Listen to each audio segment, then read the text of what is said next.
Assalamualaikum warahmatullahi wabarakatuh. Saya nama Izzuddin Abu Shakfa dan kawan saya Al-Farabi Ibn Rushd.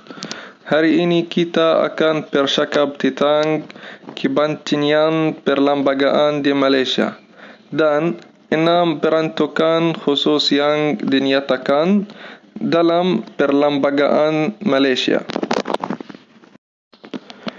We will talk about the importance of the Constitution in Malaysia and 6 special provisions stated on Malaysia Constitution. Politically, the Constitution depends on determining the nature of the state, if it is a monarchy or republic, and what is the system of government in it, whether it is parliamentary, presidential or semi-presidential, and it also deals with the three authorities in terms of their competence and formation and nature of the relationship to constitution, planning of the state administrative body, and the philosophy of local government. Secara politik, perlembagaan bergantung kepada menentukan sifat negara sama ada monarki atau republik dan sifat hubung mereka dengan perlembagaan, berancangan dan falsafah badan pentadbiran negara kerajaan tempatan. In the terms of human rights, the Constitution provides for the religious, political, civil, and intellectual freedoms of individuals and stipulates all their rights. Dari segi hak asasi manusia, perlembagaan menyediakan kebebasan politik, sivil dan intelektual individu dan menetapkan semua hak mereka. In the legal terms, the Constitution is the basic reference for all legislation and laws, and no law should not contradict the principle of the Constitution, and the Constitution is located at the top of the pyramid of state law. Perlembagaan adalah rujukan asas untuk semua undang-undang dan tidak ada undang-undang yang tidak boleh bertentangan dengan prinsip-prinsip perlembagaan, dan perlembagaan terletak di bahagian atas piramid undang-undang negara.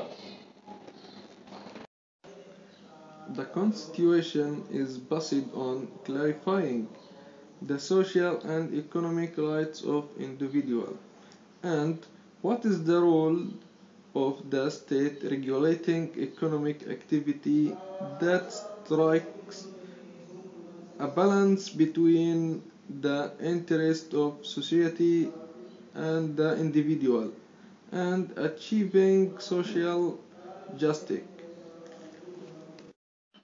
Perlembagaan ini didasarkan pada memperjelas hak sosial dan ekonomi individu dan apakah peranan negara dalam mengatur kegiatan ekonomi yang mencapai keseimbangan antara kepentingan society dan individu dan mencapai keadilan sosial.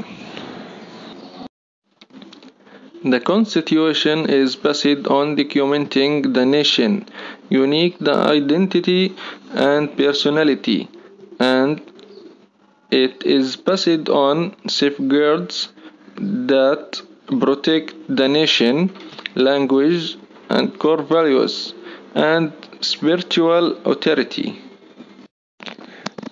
Perlembagaan adalah berdasarkan dokumentasi identiti dan kepribadian bangsa yang unik, dan ia berdasarkan perlindungan yang melindungi negara, bahasa, nilai teras, dan kawasan rohani. Bahagian kedua akan disambung oleh Ibn Rushd. Silahkan. Okay, thank you for Izzuddin for his explaining. So now that we will continue to our topic. That's 6 special provision states on Malaysia Constitution.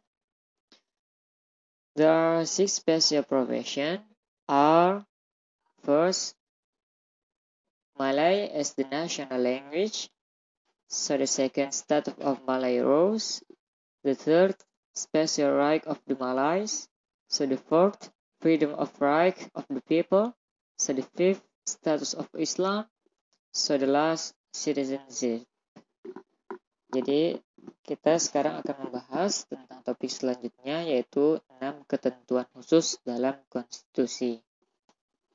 6 ketentuan khusus tersebut ialah yang pertama, bahasa nasional. Yang kedua, status penguasa Melayu. Yang ketiga, hak-hak khusus orang Melayu. Yang keempat, kebebasan hak-hak rakyat. Yang kelima, status Islam. Dan yang keenam, kewarganegaraan. That will explain you one by one. Insyaallah. Kita akan menjelaskan satu persatu. The first is Bahasa Melayu as the national language. Article 152 of the Federal Constitution in 1957 states that Bahasa Melayu is to be the national language and the people free to learn other language. In 1957 also, Dewan Bahasa and Pustaka were established to expand and develop Bahasa Melayu. Jadi untuk yang pembahasan yang pertama, yaitu Bahasa Melayu sebagai bahasa nasional. Pasal 152 Konstitusi Federal tahun 1957 menyatakan bahwa Melayu harus menjadi bahasa nasional dan orang-orang bebas belajar bahasa lain. Pada tahun 1957, Dewan Bahasa dan Pustaka didirikan untuk memperluas dan mengembangkan bahasa Melayu. Tujuan utama Dewan Bahasa dan Pustaka didirikan yaitu pertama untuk mengembangkan bidang sastra melalui bahasa nasional, serta mencetak dan menerbitkan buku-buku dan pamflet dalam bahasa nasional, dan juga menerjemahkan buku-buku asing ke dalam bahasa Melayu dan lainnya. Maka penggunaan bahasa Melayu sebelum era kolonial itu sangat penting, karena sebagian penduduk Malaysia pada saat itu terdiri secara keseluruhan dari orang Melayu. Serta bahasa Melayu juga merupakan bahasa lingua French. Jadi para pedagang yang datang ke Malaka selama zaman keemasan Malaka Melayu, Kesultanan. Bahkan pada masa penjajahan Malaya, orang Melayu tidak berkembang menggunakan bahasa Melayu sebagai bahasa resmi. Jadi sangat penting untuk menggunakan bahasa Melayu sebagai bahasa nasional. The second is the special right of the Malay rules. Discussion on the monarchy was not to be complete if we didn't touch on the subject of the sovereignty and immunity of the rules. The following are discussion on several privileges accorded to the young di Pertuan Agung and Malay rules. Are immunity from prosecution, so prerogative right and jurisdiction of powers there is untouchable, so grant of order of priority, so entrenched rights, so amendment by the Council of Rules only. Oke, jadi untuk pembahasan yang kedua, kita akan membahas tentang hak-hak khusus penguasa Malaysia.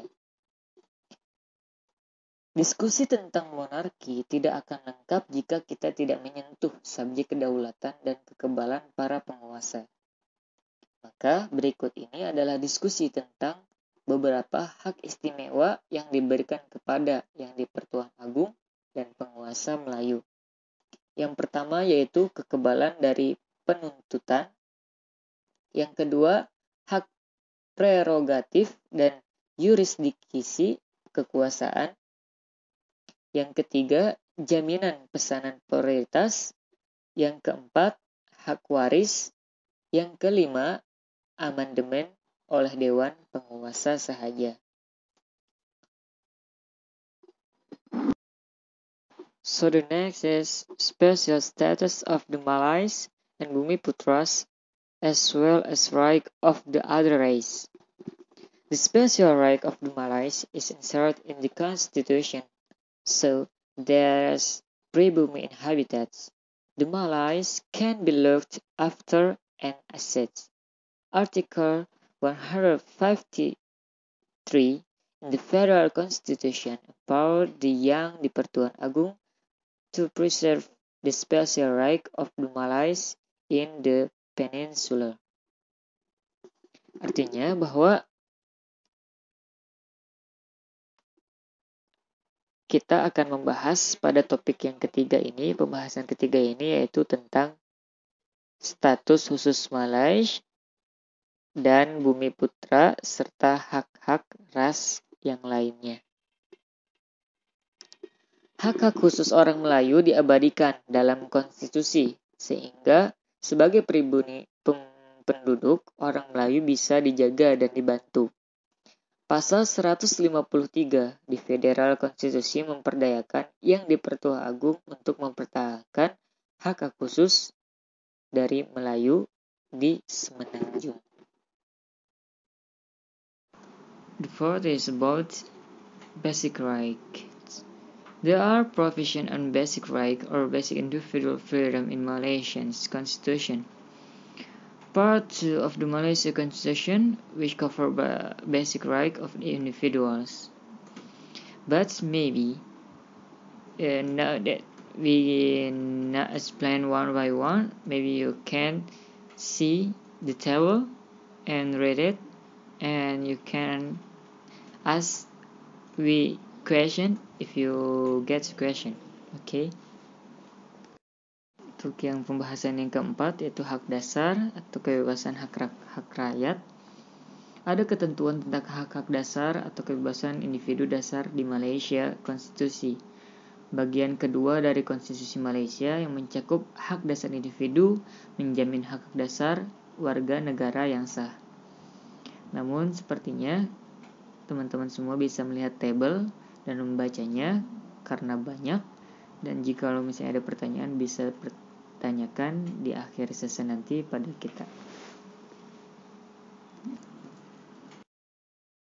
So the fifth is Islam as the federal religion or status of other religion.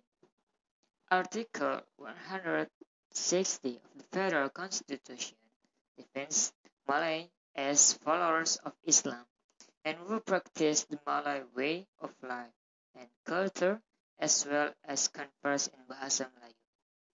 Malays have been practicing Islam since 500 years ago. Among the important factors that enabled Islam to be rapidly embraced by the Malays was the fact that the Sultan practiced Islam. The Malay were well known for their loyalty and abroad of treasonously sect Islam as their new religion. More so, the status of the Sultan as the head of religion sped up the process of conversion to Islam. Pembahasan yang kelima yaitu Islam sebagai agama federal atau status agama lainnya. Pasal 160 Konstitusi Federal mendefinisikan orang Melayu sebagai pengikut Islam dan memperpraktekkan cara hidup dan budaya Melayu serta berbicara dalam bahasa Melayu. Orang Melayu telah mempraktikkan Islam sejak 500 tahun yang lalu. Orang-orang Melayu yang terkenal kesetiaan dan kebencian mereka terhadap pengkhianatan dengan mudah menerima Islam sebagai agama baru mereka. Lebih dari status sultan sebagai kepala agama mempercepat proses konversi ke Islam. So the last is about citizenship. In the Malaysian Constitution, the aspect of citizenship is touched upon and mentioned in Article 14 to 22, Part 3. There are 4 conditions that determine the citizenship status of an individual. These conditions are thought: first, forms of law, second, registration, third, migration of obligation, last, merger between territories. Pembahasan yang terakhir kita akan membahas tentang kewarganegaraan. Dalam Konstitusi Malaysia, aspek kewarganegaraan disentuh dan disebutkan dalam pasal 14 hingga 22 bagian 3. Ada 4 kondisi yang menentukan status kewarganegaraan seseorang. Kondisi-kondisi ini melalui: pertama, penegakan hukum, yang kedua, pendaftaran, yang ketiga, migrasi atau aplikasi, dan yang terakhir, penggabungan antar wilayah. So, that is the last explaining. So, thank you for everything. If you have any question that you can send to us and ask to us.